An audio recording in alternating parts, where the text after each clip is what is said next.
Hi, this is Alec Walker, EVP of Financial Planning in the Crestmont, Houston office, and you're listening to The Ascent with Crestmont Private Wealth. The opinions expressed are those of the host. The material is for informational purposes only. It does not constitute investment advice, and it is not intended as an endorsement for any specific investment. Visit CrestmontPW.com for more details. Welcome to The Ascent. This is Sam Magee with Crestmont Private Wealth. We have offices in Houston and Boerne, Texas.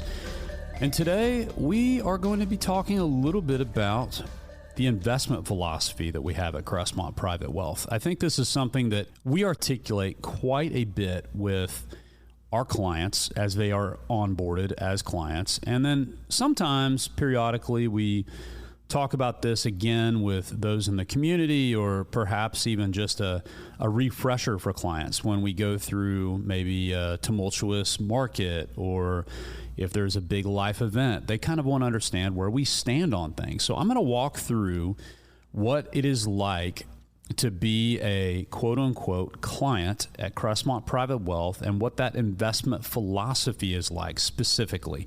I won't be talking about the financial planning side today. Every single investment portfolio is based off of the client's financial plan.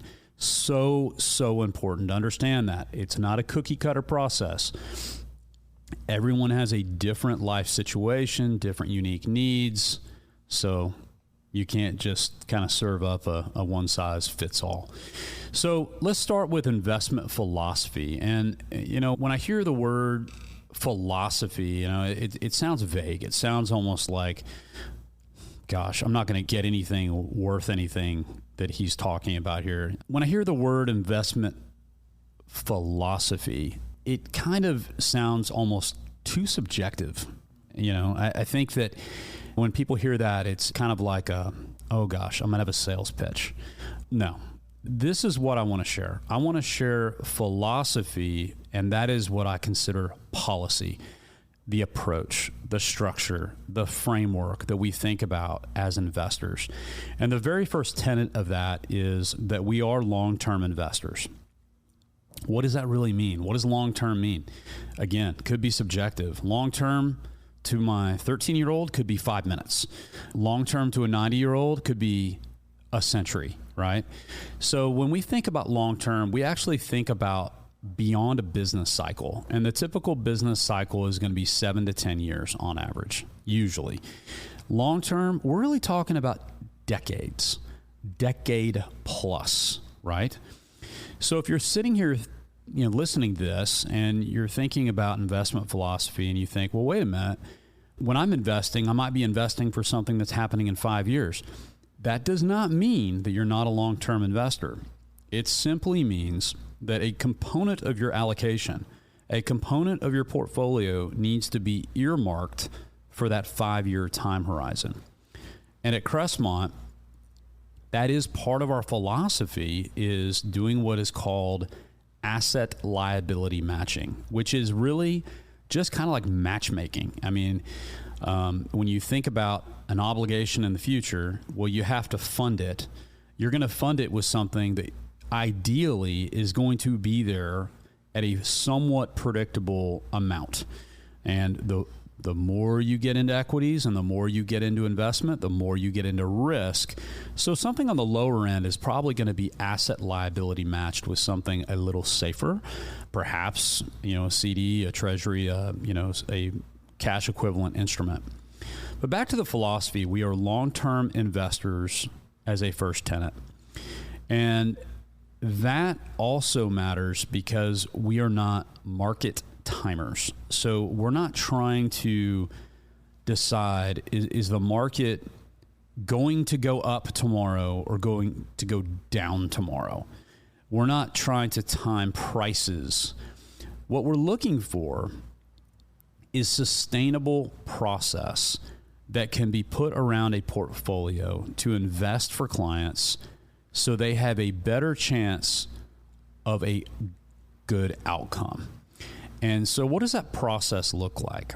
The process looks like identifying securities, whether it's ETFs, mutual funds, stocks or bonds, that ideally are going to pass our screens in terms of quality, market capitalization, in terms of trailing performance, which is not indicative of future performance, cost, liquidity, all these different things that we look at as a professional manager to act on the behalf of our clients, to screen and distill down to a manageable universe of investments for our clients to invest longer term.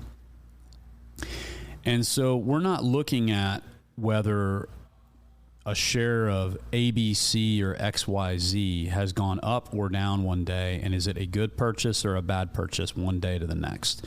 It's about looking at the framework of the investments that we are going to deploy for our clients. And you got to think about it like investing in businesses. Think about it like this, okay? I'm going to use a good analogy. Many of you probably remember when the Ukraine-Russia war happened. And, it was during the year that the market actually had, some issues. The market was down with stocks, down with bonds. Overall, cash was king. And there was all this kind of risk and uncertainty that was unfolding. Kind of like what happened with, Iran, U.S. not too long ago. And look where the market is now. And I will never forget going into work that week, and all I could hear about on the news was Ukraine, Russia, Ukraine, over and over and over and over and over. And that's a lot of what people were talking about on the news, on it, XM radio and podcasts and newsletters, and all these things were kind of centered around that. And yet, while I'm listening to this, I made a run by Home Depot, picked up some supplies, went by a Starbucks, grabbed something to drink, went to lunch. And by the way, this is not an endorsement of these businesses, but my point is I was still living my life. I was still purchasing things. I still had to wait in line. Well, those are businesses that are operating not in the absence of fear, but in the presence of fear to continue to lead to be able to make a profit for their shareholders. And so that's another tenet of an investment philosophy at Crestmont, is investing in businesses that ideally are going to be able to weather through those kind of storms, because we're going to have them. We're going to have the next thing like Iran, U.S. It could be a .com bust. It could be, who knows? It could be an AI deflation. It could be many things that are going to happen in the future that we don't know about yet. But you want to invest in businesses that ideally are going to generate high free cash flow, to have lots of options, and continue to be able to be resilient in most market environments. Now, it doesn't mean that that's not without risk. They can lose value. It's just a framework for our investment philosophy to make sure we're not trying to time price movements as much as it is identify businesses and investments that are going to get our clients the closest they can be to generating compounding returns. Because when you do that, when you are close to compounding returns over time, and that's the big piece of being a long-term investor, and you're patient, you can actually start to generate returns on returns. That is what compounding returns are. It's taking a dollar that ends up being $1.20, and then you're compounding on the 20 cents and the dollar. So back to investment philosophy as a whole, we're talking about being long-term investors, not market timers, investing in quality businesses. And at Crestmont Private Wealth, all of this is part of a cohesive financial plan for every client. And then the investment committee as a whole looks at the universe, the broad universe of all the available securities that are out there that are at the disposal of our custodian to be able to design different portfolios to meet the different needs of clients, whether you're an aggressive investor or you're ultra conservative or somewhere in between. And as a fiduciary, which is a pretty used term in our industry, but maybe some of you don't know what this is. As a fiduciary, we have to act in our client's best interest.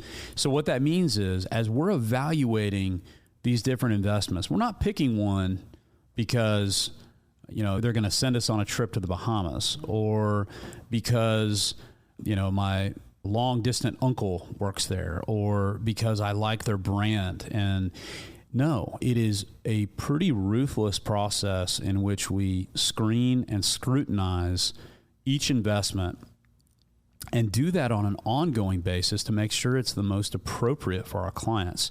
So being a fiduciary is nothing more than being someone of trust to your client to act truly in their best interest, not just suitability. And so that standard is something that we're really proud of at Crestmont Private Wealth. That is a part of our investment philosophy, is that we have to consider things like taxation for each individual client. We have to think about the implementation for each client and how that might look a little bit different depending on the situation. And so if you're interested in learning more about our process and just kind of learning more about finance as a whole, you can reach out to us at info@crestmontpw.com. There are tons of investment philosophies out there, and not to say that one is better than the other. We just like the fundamental long-term approach, time in the market, not timing the market, in order to achieve our clients' objectives. And so when you think about evaluating a advisor, and maybe you're evaluating one right now, first off, ask if they're a fiduciary. I think that's extremely important. And then second, ask how they're compensated. Is it transparent? Is it really clear? Is there anything hidden? Is there anything that they're earning that you don't know about, that you should know about? And there's a whole list of questions that you can generate to be able to interview and find the right fit for you. There's some really good ones out there.